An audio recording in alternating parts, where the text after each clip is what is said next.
मन किया, इन्होंने चूज कर लिया वातावरणीय कारक, यानी एनवायरमेंटल फैक्टर्स जो हैं आपके वो यहाँ पे प्रभावित करेंगे किसको, परसेप्शन को। मुझे लगता है कि इस क्वेश्चन में नॉट लगाना चाहिए था, है ना, इसमें नॉट लगाना चाहिए था, क्योंकि एनवायरमेंटल हालांकि करेंगे चारों ही, फिर भी करके चारों ही करेंगे, तो ये इन्होंने आंसर में माना है कि एनवायरमेंटल फैक्टर्स। वैसे इसका answer all of the above होना चाहिए, लेकिन क्योंकि हमारे पास कोई ऑप्शन नहीं है और ये माना गया है एग्जाम में, तो हम इसके साथ जा रहे हैं। ठीक, तो जरूरी नहीं कि सेम ऑप्शंस के साथ आए, दोबारा क्वेश्चन कभी आए तो।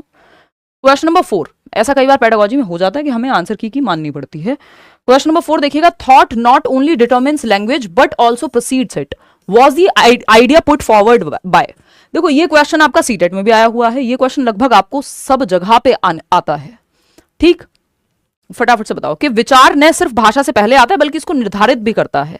यानी जब मैंने ये पेन देखा तो मेरे दिमाग में एक विचार आया, भाषा हो सकता है मैंने पेन को बोलना पेन बाद में सीखा, मैंने किसी चीज को देखा, दिमाग में विचार आया, चाहे भाषा है मेरे पास या नहीं है, बाद में आप भाषा सीखते हैं, तो थॉट जो है वो निर्धारित करेगा कि भाषा होगी क्या, यह भाषा को प्रभावित करेगा और पहले भी आएगा। ये बात जीन पियाजे कहते हैं, क्योंकि थॉट क्या है, कॉग्निटिव डेवलपमेंट में अगर हम देखें तो कॉग्निशन, थिंकिंग पहले आ रही है, वो कह रहे हैं एज के साथ संज्ञान का विकास, फिर लैंग्वेज जो है कॉग्निशन से आ रही है, संज्ञान से, आपके दिमाग के डेवलप होने से। आगे बढ़ेंगे, क्वेश्चन नंबर 5 देखिएगा और जवाब दीजिएगा। क्वेश्चन नंबर 5 क्या कहता है भाई? क्वेश्चन नंबर 5 कहता है 8 year old Kavita has a mental as of 10, what is her intelligence quotient, यानी आईक्यू क्या होगा। 8 साल की बच्ची है कविता, जिसका जो दिमाग है, मानसिक आयु जो है वो 10 वर्ष है, मतलब जितने साल की है, जितने साल उसको धरती पे आए हुए हो गए, उससे ज्यादा उसकी मेंटल एज है। ये कैमरा का सेटअप में कुछ तो गड़बड़ है। ठीक, तो अगर हम देखें यहां पे तो कितने साल की है, दुनिया में आए हुए कितने साल हो गए, 8 साल। दिमाग किस लेवल पे चलता है, मानसिक स्तर 10 साल, गुणा किससे करेंगे, 100 से। ठीक, निकाल क्या रहे हैं, आईक्यू। आईक्यू का सिंपल फॉर्मूला है, आईक्यू का कॉन्सेप्ट किसने दिया है, विलियम स्टर्न ने। ठीक है जी। मेंटल एज की बात किसने की है, जो मानसिक आयु है, दिमाग जिस स्तर पे काम करता है, बिने ने 1908 में, 1908 में नहीं, आई थिंक और बाद में आया ये मेंटल एज वाला कॉन्सेप्ट तो। ठीक, और अगर हम बात करें 1912 में, if I am not wrong तो, और अगर हम देखें यहाँ पे तो आईक्यू कॉन्सेप्ट दिया है विलियम स्टर्न ने, और आईक्यू का फॉर्मूला दिया है लुई टर्मन ने। ठीक, 3 लोग इन्वॉल्व हैं इसमें। तो सिंपल आप अपना गणित लगा लीजिए, 1000 को डिवाइड कर देना 8 से, यही है ना मेंटल एज अपॉन में क्रोनोलॉजिकल एज। तो 8 साल की बच्ची है और 10 साल के लेवल पे दिमाग चलता है, सिंपल बात, mental as upon chronological age. अपना गणित लगा करके, बेसिक मैथमेटिक्स है, 8 एकम होते थे 8, और 8 दूनी होते हैं 16, 4 बचेंगे, 8 पंजे होते हैं 40, है ना। अंग्रेजों के लिए कहेंगे 8 1 जा 8, फिर यहाँ से 2 कैरी फॉरवर्ड हो गया, और फिर ये बन गया 20 यानी 20, और 8 2 जा 16, और फिर 4 चले गए तो 8 5 जा 40। ठीक, 125 first option is the right answer. मजाक कर रही थी, दिल पे मत ले जाना। 125 आ गया आईक्यू स्कोर। ठीक, आईक्यू का फॉर्मूला मानसिक आयु, यानी जितने साल का, मावा से याद रखते हैं हम इसको, मानसिक आयु बटा वास्तविक आयु, गुणा 100 से जरूर करनी है, नहीं तो सही फॉर्मूला नहीं बन पाएगा। ठीक है, क्रोनोलॉजिकल एज वो एज है जितने साल का व्यक्ति है, धरती पे आए हुए जितना समय हो गया। क्वेश्चन नंबर 6 देखिएगा, तो आपको जितने साल के आप हैं उसका दिमाग आपका अगर उससे आगे चलता है एज से, 10 साल का बच्चा दिमाग 12 साल का चलता है, यानी एवरेज से ऊपर होगा आईक्यू। ठीक, क्वेश्चन नंबर 6 देखिएगा, a child in his initial years learns the traits of criminal life, मतलब एक क्रिमिनल या आपराधिक जीवन के कुछ लक्षण सीख लेता है बच्चा अपने जीवन के शुरुआती काल में, चोरी करना, किसी को मार पीटना, कुछ इस तरह की चीजें वो सीख लेता है। Who out of the following is the most at fault here, इनमें से कौन जो है इस बात के लिए दोषी ठहराया जाएगा सबसे ज्यादा? परिवार को सबसे ज्यादा दोषी ठहराएंगे क्योंकि बच्चे ने कुछ क्रिमिनल टेंडेंसीज सीख ली हैं, है ना, या फिर टीचर्स को, या फिर फैमिली को, child himself, the society, what, बताओ एक बार।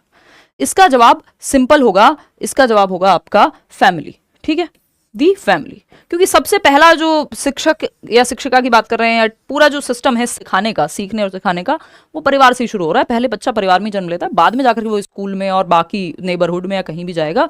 तो फैमिली इसके लिए सबसे पहले जिम्मेदार है, क्योंकि इनिशियल ईयर्स की बात हो रही है, बहुत ही शुरुआती प्रारंभिक वर्षों की, 2 साल 3 साल 4 साल 5 साल, है ना, जब वो पहली क्लास में आया भी नहीं है, तो उस समय ज्यादा इन्फ्लुएंस फैमिली का होता है उस एज में।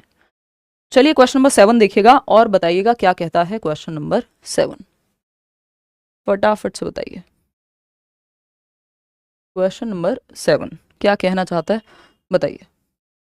First family, yes, MP TET की क्लास है ये, एक ही क्लास लूंगी, इसी से क्वेश्चंस आपके फंसते रहेंगे फिर जितने भी पेपर होंगे। Which of the following is the characteristic of the gifted child, बहुत साल पहले ली थी एमपी टेट की क्लास। गिफ्टेड चाइल्ड यानी प्रतिभाशाली बच्चे की विशेषता कौन सी है? गिफ्टेड बच्चा वो जिसका मेंटल एबिलिटी जो है नॉर्मल से ज्यादा है ना, जल्दी सीख लेता है चीज़ों को, ज़्यादा क्यूरियोसिटी है, मेमोरी अच्छी है, एज से ज़्यादा के दोस्त बनते हैं, ये सब बातें आप जानते ही हैं। थोड़ा सा स्पीड बढ़ाएंगे, 50 क्वेश्चन है क्योंकि आज। रेस्ट ओरिएंटेड है, जो आराम बख्श होगा, सो जाएगा। लो एस्पिरेशन फॉर प्रोडिजियस जॉब, यानी विलक्षण नौकरी के लिए, कुछ अलग करने के लिए उसके अंदर मोटिवेशन नहीं है, बल्कि ज़्यादा होगा अगर गिफ्टेड बच्चा है तो, क्योंकि गिफ्टेड वो इसीलिए कहा जा रहा है क्योंकि उसमें कुछ अलग है। Less motivation for physical activity, ऐसा भी नहीं है, फिजिकल एक्टिविटी के आधार पर ज़रूरी नहीं है कि हम गिफ्टेड बच्चों को निर्धारित करें। एनालिटिकल परसेप्चुअल एबिलिटी, विश्लेषणात्मक अवधारणात्मक क्षमता, चीज़ों को एनालाइज करके, समझ के, तोड़ के, उनका विश्लेषण करके एक अपना परसेप्शन क्रिएट करने की क्षमता होती है, और जिनमें एनालिसिस की क्षमता बेहतर होती है, लॉजिकल एबिलिटी बेहतर होती है, जनरली उनका आईक्यू स्कोर भी बेहतर आता है। और 140 प्लस आईक्यू अगर है तो हम कह रहे हैं कि इवन 130 प्लस में भी इंडियन कॉन्टेक्स्ट में तो गिफ्टेड कहलाएगा बच्चा।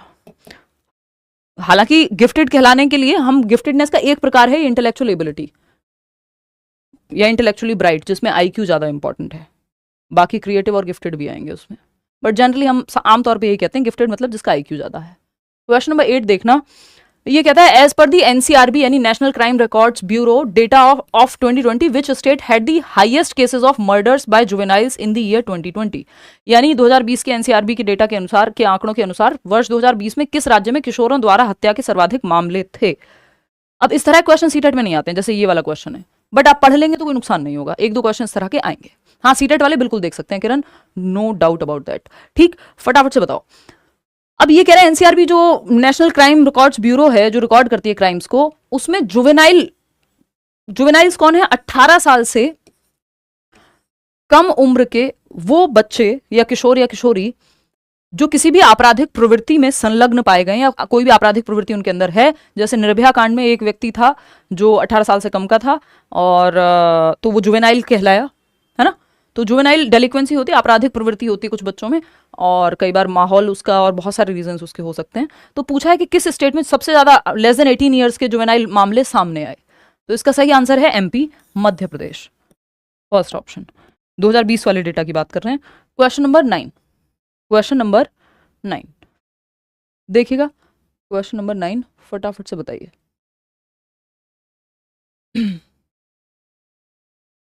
क्वेश्चन नंबर 9 कहता है the services of dash is or are required to help the process of education of some of the children in the inclusive education system, यानी समावेशी शिक्षा प्रणाली में कुछ बच्चों की शिक्षा की प्रक्रिया में मदद करने के लिए डैश की सेवाओं की आवश्यकता होती है। इंक्लूसिव एजुकेशन क्या है? जहां हर बच्चा सीख पाए, चाहे वो स्पेशल बच्चा हो, चाहे वो नॉर्मल बच्चा हो, चाहे वो गिफ्टेड बच्चा हो, हर तरह का बच्चा, एक एजुकेशन फॉर ऑल कहते हैं इसको, एक ही छत के नीचे सीख पाए रेगुलर स्कूल सिस्टम में। ऐसा नहीं है कि एक बच्चा है जो देख नहीं सकता तो उसको ब्लाइंड स्कूल भेजेंगे, एक रेगुलर क्लासरूम में हर बच्चा सीख पाए, इस तरह का प्रावधान होना चाहिए। तो पहला ऑप्शन है फिजियोथेरेपिस्ट की जरूरत पड़ेगी अगर हमें इंक्लूड करना है सबको, तो हाँ भाई, क्योंकि मतलब सिस्टम को इंक्लूसिव बनाना है तो स्पेशल बच्चे को भी आप इंक्लूड कर सकें। तो फिजियोथेरेपिस्ट, अगर कोई बच्चा है जिसको चलने फिरने में दिक्कत है, कोई और मसल रिलेटेड प्रॉब्लम है, तो अगर फिजियोथेरेपिस्ट स्कूल में है तो वो उसको भी केटर कर पाएंगे, उसका भी ध्यान रख पाएंगे। ऑक्यूपेशनल थेरेपिस्ट में बहुत सारी चीजें आ जाती हैं। स्पीच थेरेपी की जरूरत है किसी बच्चे को कोई और प्रॉब्लम है, तो ये फिजियोथेरेपी है फिजिकल अगर कोई प्रॉब्लम है। ऑक्यूपेशनल थेरेपी ब्रेन से रिलेटेड भी बहुत सारी चीजों में काम आ जाएगी।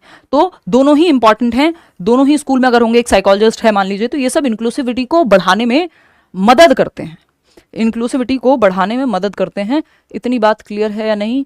और हाँ वंदना, आपके बैच में मैं समझ रही हूँ वो कल से कंटिन्यू हो जाएगी क्लास, मैं थोड़ा सा व्यस्त हो गई थी। कैमरा क्वालिटी बहुत अच्छी है, प्रियंका कह रही है। हाँ जी बिल्कुल, नया ही सेटअप है सब कुछ। तो ये दोनों ही बातें सही हैं, बोथ 1 and 2। धन्यवाद आपका। बोथ 1 and 2 दोनों ही लोग इंक्लूसिविटी को, एजुकेशन फॉर ऑल, जिससे हर बच्चा सिस्टम में सीख पाए, तो ऑक्यूपेशनल थेरेपिस्ट या फिजियोथेरेपिस्ट अगर होंगे तो उससे मदद मिलेगी। बात सही है नहीं है? फिर आते हैं क्वेश्चन नंबर 10 पे। Understanding child's behaviour requires knowledge of basic concept of, बालक के व्यवहार को समझने के लिए मूल अवधारणाओं के ज्ञान की आवश्यकता होती है। तो कौन सी मूल अवधारणाएं हैं वो आपको पहचानना है, फटाफट से बताइए। अनु वो तो होगा ही ना थोड़ा तो। देखो, डिपेंडेंस एंड इंडिपेंडेंस यानी निर्भरता एवं स्वतंत्रता। अगर बच्चे के व्यवहार को समझना है तो आपको नॉलेज होनी चाहिए कि बच्चा किन चीज़ों पर निर्भर होगा, कब वो स्वतंत्र होगा या कैसे उसको स्वतंत्र बनाया जाए। मैचुरेशन एंड लर्निंग यानी परिपक्वता एवं अधिगम। मस्कुलिनिटी एंड फेमिनिटी, स्त्रीत्व एवं पुरुषत्व गुणों का ज्ञान हो आपको। जनरलाइजेशन एंड स्पेसिफिकेशन, कहाँ सामान्यीकरण और कहाँ विशिष्टीकरण करना है। देखिए सिंपल है, अगर आपको अंडरस्टैंडिंग चाइल्ड्स बिहेवियर, बच्चे के व्यवहार को समझना है, हेरिडिटी एंड एनवायरमेंट का आपको पता होना चाहिए, किस एज का बच्चा कितना मेच्योर होगा, यानी परिपक्वता जो हाईली रिलेटेड होती है हेरिडिटी से, और लर्निंग जो एनवायरमेंट से। तो हेरिडिटी एंड एनवायरमेंट यानी परिपक्वता एवं अधिगम का अगर आपको समझ है तो आप समझ जाएंगे।